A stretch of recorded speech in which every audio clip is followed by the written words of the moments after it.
তোমরা নিজেদের উইশ লিস্টে যেরকম জামা, জুতো, মেকআপ প্রোডাক্টস, জুয়েলারি এই সমস্ত কিছু রাখো, হোম বেকাররা উইশ লিস্টে রাখে কেক। এই কথাটা কি তোমরা জানতে? যদি না জেনে থাকো তাহলে এটার ব্যাপারে জানার জন্য ভিডিওটা অবশ্যই তোমাদের শেষ অবধি দেখতে হবে। তার আগে বলি, আমি হলাম মহিমা। আমি হোমমেড লাভ নামে একটা হোম বেকারি চালাই। আমার লোকেশন হলো কাটাগঞ্জ, গোকুলপুর, নদিয়া, এবং আমি কেকে ডেলিভারি করে থাকি কাঁচরাপাড়া ও কল্যাণী স্টেশনে। প্রত্যেকটা হোম বেকার আমার এই কথাটার সাথে রিলেট করতে পারবে যে আমাদের উইশ লিস্টে অনেক কেক থাকে।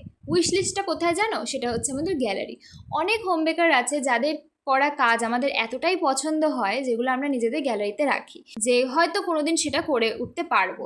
তবে নিজেদের পছন্দ মতো তো আর কোনো কিছু করে ওঠা হয় না। আমরা কাস্টমারকে রেফারেন্স পিকচার দিই যে হ্যাঁ, তুমি এরকম টাইপের একটা কেক নিতে পারো। কাস্টমারের পছন্দের সঙ্গে যখন আমাদের পছন্দটা মিলে যায় তখনই হয় জাদু। এই কেকটাও ঠিক সেরকমই একটা জাদু। আমার উইশ লিস্টে এই কেকটা অনেক দিন ধরে ছিল এবং কাস্টমারকে যখন দেখাই কাস্টমারেরও খুব পছন্দ হয়েছে। অবশ্য কেকটার সৌন্দর্য ক্যামেরা ক্যাপচার করতে পারেনি, কারণ তোমরা ভালো মতোই জানো এমন অনেক সুন্দর জিনিস আছে যেগুলো হয়তো ক্যামেরা অত ভালো করে ক্যাপচার করতে পারে না। কিন্তু সামনাসামনি এটা লাগছিল অত্যন্ত সুন্দর। আমারও যেমন ভালো লেগেছে, কাস্টমারেরও খুব পছন্দ হয়েছে। তোমাদের কেমন লাগলো সেটা অবশ্যই জানিও।